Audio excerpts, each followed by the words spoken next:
2024 లేదా 25లో డిగ్రీ లేదా బీటెక్ చదివారా? సాఫ్ట్‌వేర్ జాబ్ కోసం ఎదురు చూస్తున్నారా? అయితే కోడ్ జ్ఞాన్ 100 డేస్ కోర్సులో చేరండి. జాబ్ సాధించండి.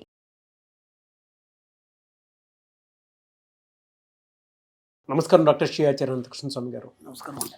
సబ్ కాన్షియస్ మైండ్ అనేది మన జీపీఎస్ లాగా పనిచేస్తుందని చెప్పి మీనింగ్ఫుల్ వీడియో చెప్పారు మీరు. ఎప్పటికీ సబ్ కాన్షియస్ మైండ్ గురించి మాట్లాడుకుంటున్నాం. మన నంబర్ ఆఫ్ థీరీస్ అయ్యి ఉండొచ్చు, బట్ ట్రెండ్ని బట్టి కూడా అది మారేటువంటి విధానంలో మనం ఎలా ఉండాలి, మనల్ని అది ఎలా డ్రైవ్ చేస్తే అనేటువంటి దానికి ద బెస్ట్ వీడియో అనమాట. సో ఈ వీడియోలో ఏం చెప్తున్నారు? అక్కడ ఈ సెంటెన్స్ ఇచ్చాడండి, చాలా చక్కగా ఇచ్చాడు. ఎంత బాగా ఇచ్చాడంటే, జీవిత మాధుర్యాన్ని గురించి కలలు కంటున్నంతసేపు, ఓకేనా, జీవిత మాధుర్యాన్ని గురించి కలలు కంటున్నంతసేపు అంతరంగంలో ప్రజ్వలిస్తున్న విశ్వశక్తి తేజోవంతమై విరాజిల్లుతుంది. బా అసలు ఎంత అద్భుతమైన పదం అంటే ఇది. అసలు ఎవడు చెప్పగలుగుతాడు ఇది? ఇక్కడ ఏం చెప్తున్నాడంటే, నువ్వు నిరాశ, నిస్పృహ, నిరాసక్తత, దారిద్ర్యం గురించి ఎప్పుడైతే ఆలోచిస్తావో నీలో ఉన్న అనంతమైన ఎనర్జీ అనేది అది ప్రజ్వలించదు. ఎప్పుడైతే జీవిత మాధుర్యాన్ని గురించి ఆలోచిస్తున్నావో అప్పుడు నీలోని అనంతమైన శక్తి ఏదైతుందో అది ప్రజ్వలిస్తూ విరాజిల్లుతుంది. అంటే నువ్వేం చేస్తున్నావు, నీ జీవితాన్ని ఎటు తీసుకెళ్తున్నావు, నువ్వు ఎక్కడున్నావు, అర్థమైంది? నిరాశ నిస్పృహలతో ఉన్నంత మట్టికి నీ లోపల ఎలాంటి చలనం ఉండదు. మనం ఇంతకుముందు ఆ వీడియోలు చెప్పుకున్నట్టు స్థాను అంతే, ఇక నువ్వు కదలడానికి లేదు, ఇక నువ్వు కదలలేని పరిస్థితిలో ఉన్నావు, అర్థమైందా? నువ్వు కదలాలంటే ఏం చేయాలంటే నీ లోపల చలనం రావాలి. నేను గతంలో కూడా ఒక ఎక్సలెంట్ వర్డ్ ఇచ్చాను. అడవిలో శిలలా పడి ఉన్నటువంటి ఒక కొండ కూడా, దానికి కూడా ఒక చలనం వచ్చేసి ప్రజాబాహ్యంలోకి వచ్చి ఒక శిల్పంగా రూపుదిద్దుకొని పూజలు అందుకుంటుంది. నువ్వెందుకు అలా కదలకుండా కూర్చున్నావు? అర్థం, నువ్వెందుకు అలా కదలకుండా కూర్చున్నావు?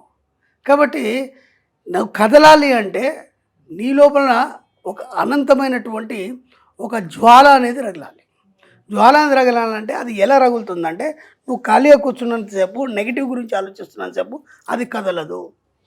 Okay, yes. ఎప్పుడైతే నువ్వు పాజిటివ్ అంటే ఏంది, ఇప్పుడున్న జీవితం నుంచి ఉన్నతమైన జీవితానికి సృజనాత్మకంగా ఎప్పుడైతే నువ్వు ఆలోచిస్తావు, సృజనాత్మకంగా అంటే ఇప్పుడున్న జీవితానికంటే ఉన్నతంగా కొత్తగా నువ్వు ఎప్పుడైతే ఆలోచిస్తావు.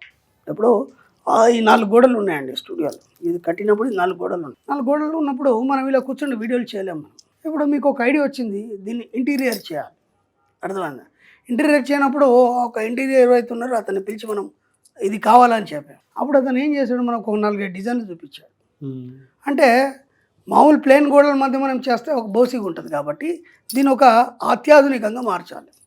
అంటే దీన్ని ఏమన్నామంటే సృజనాత్మకమైనటువంటి ఆలోచన చేయడం వల్ల, అర్థమైందా? ఈ సృజనాత్మక ఆలోచన చేయడం వల్ల ఏమైపోయింది, ఒక 4 డిజైన్లలో మనం అన్నిటికంటే అత్యుత్తమైనటువంటి డిజైన్ మనం ఎన్నుకోవడం వల్ల మనకి ఇంత మంచి లుక్ వచ్చింది. ఇదంతా ఎలా ఉంది, ఇది సృజనాత్మకంగా ఉంది.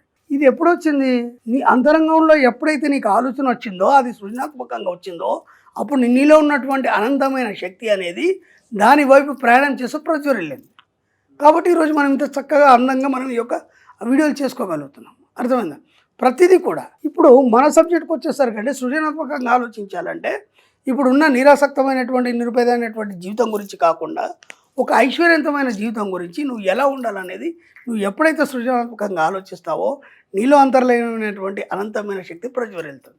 ప్రజ్వలిల్లినప్పుడు ఏమవుతుందంటే దానికి దారి అనేది చూపిస్తుంది. అప్పటిదాకా నువ్వు అలాగే ఉంటావు. కాబట్టి ఎంత వీలైతే అంత. ఇప్పుడు నువ్వేం చేయాలంటే, ఇప్పుడు 2025 వచ్చింది, మనం ఎలా డిజైన్ వేసుకోవాలి మనం గతంలో ఒక వీడియోలో చెప్పుకున్నాం. ఆ డిజైన్ అనేది ఎలా ఉండాలంటే 24లో ఉన్నట్టు ఇది ఉండదు, సృజనాత్మకంగా ఉండాలి, ఉన్నతంగా ఉండాలి. అంటే ఇప్పటివరకు ఎవడు ఆలోచించిన విధంగా ఉండాలి. ఇప్పుడు మనమే చూస్తున్నాం, మనకు తెలిసిన కాడికి ఎవ్రీ ఇయర్ ప్రపంచంలో ఎన్నో మార్పులు వస్తున్నాయి సృజనాత్మకంగా. అసలు మనం ఊహించని మార్పులు కూడా ఎన్నో వస్తున్నాయి.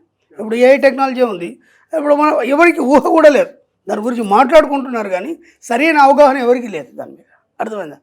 ఇది వస్తుందని మనం ఊహించామా? అసలు ఊహించలేదే. ఇప్పటికున్న ఈ కంప్యూటర్ టెక్నాలజీ ఇదే హై అనుకున్నాం మనం, కానీ ఇప్పుడు ఏఐ టెక్నాలజీ అనేసరికి అన్నిటికంటే అడ్వాన్స్డ్ అనుకుంటున్నాం మనం. కానీ అది ఎలా వచ్చింది, ఒక వ్యక్తి ఆలోచనలోంచి అనంతమైన ఎనర్జీ అనేది ప్రజ్వలిల్లడం వల్ల ఒక కొత్తదనం అనేది సృజించబడింది. అర్థమవుతుందా లేదా? కాబట్టి ఆ సృజనాత్మకత అనేది నీలోంచి రావాలి. వచ్చినప్పుడు కదా నీలో ఉన్న అనంత శక్తి ప్రజ్వరిల్లుతుంది. ఎంత అద్భుతంగా చెప్పాడు ఈ వర్డ్. దాని వెనకాల ఇంత పెద్ద మీనింగ్ ఉంది. కాబట్టి నువ్వు ప్రశాంతంగా కూర్చోవడానికి లేదు. ఎప్పుడూ కూడా సృష్టి అనేది ఎప్పుడైతే ప్రారంభమైందో, బిగ్ బ్యాంగ్ నుంచి సృష్టి ప్రారంభమైందో ఇప్పటిదాకా అది ప్రశాంతంగా లేదు. ఎందుకంటే తనను తాను పునర్నిర్మించుకుంటూ ఇంకా సృష్టి అవుతూనే ఉంది.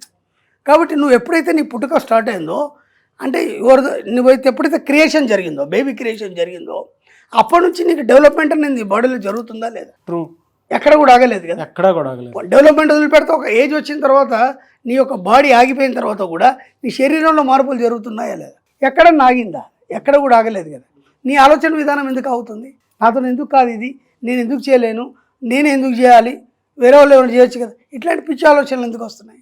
ఇప్పుడు నీ శరీరం ఎలాగైతే ఎదుగుతుందో నీ మనసు కూడా ఎదిగి నువ్వు అంతర్లీనంగా ఆలోచించి నువ్వు సృజనాత్మకంగా ఆలోచించినప్పుడు అప్పుడు నీ మేధ కూడా పెరుగుతుంది, నీ మేధ కూడా ఎదుగుతుంది. అప్పుడు ఏమవుతుంది? అప్పుడు నీ కొత్త ఆలోచనలు వస్తాయి. అప్పుడు నీ జీవితంలో మార్పులు వస్తాయి. నువ్వు ఎలా ముందుకెళ్ళాలి, నువ్వు ఎలా ఉన్నతంగా జీవించాలి, ఎలా సంపాదించాలి, సంపాదించిన దాన్ని ఎలా ఇన్వెస్ట్ చేయాలి, దాంతో మనం ఎంతోమందికి ఎంప్లాయ్మెంట్ ఎలా ఇవ్వాలి, ఒక హై స్టేజ్లో ఒక హై రేంజ్లో నీ యొక్క జీవితాన్ని ఎలా తీర్చిదిద్దుకోవాలి, వీటన్నిటికి కారణం నీలో ప్రజ్వలిస్తున్నటువంటి ఒక అనంతమైనటువంటి శక్తి. అర్థమవుతుందా? అంత అద్భుతంగా చెప్పబడింది. అది ఎప్పుడు బయటపడుతుందంటే నువ్వు సృజనాత్మకంగా ఆలోచించినప్పుడు మాత్రమే అది బయటపడుతుంది. నువ్వు ఎప్పుడైతే నిశ్శబ్దాన్ని వాయిస్తావో అది కూడా నిద్రపోతుంది. కాబట్టి నిద్రపోవడానికి వీల్లేదు. ఎందుకంటే ఈ శరీరంలో ప్రతి క్షణం మార్పులు జరుగుతుంది. ప్రతి 11 రోజులకి మీ శరీరంలో మార్పు జరుగుతుంది సైన్స్ చెప్తుంది. మీరు ఫోటో తీసుకోండి, 11 రోజుల తర్వాత తీసుకుంటే ఖచ్చితంగా తేడా వస్తుంది. అలాంటప్పుడు నువ్వెందుకు మారవు? కాబట్టి నీ ఆలోచన విధానాన్ని నిరంతరం సృష్టి చేస్తూనే ఉండాలి. ఏ రోజు కూడా నువ్వు దాన్ని ప్రశాంతంగా ఉండడానికి లేదు. ఎప్పుడైతే నువ్వు ప్రశాంతంగా ఉండనిచ్చావో, నీ యొక్క సుప్త చేతనానికి పని నువ్వు చెప్పలేదో దాన్ని నువ్వు అవమానించినట్టు లెక్క అని మన సబ్జెక్ట్ చెప్తుంది. కాబట్టి నువ్వు దానికి ప్రతిరోజు పని చెప్పాలి కదా, ప్రతి క్షణం పని చెప్పాలి కదా. అలా పని చెప్పడం వల్ల నీ యొక్క సృజనాత్మకత అనేది బయటకు వస్తుంది. అప్పుడు నీలో అనంతమైన శక్తి అనేది ప్రజ్వరిల్లుతుంది. అది subject. Really fantastic and great information. Thank you so much doctor Shri Acharya Anantakrishna Swamy గారు. Thank you. సుమన్ టీవీలో మీ పర్సనల్ అండ్ బిజినెస్ ప్రమోషన్స్ కోసం కింది నెంబర్కి కాంటాక్ట్ చేయండి.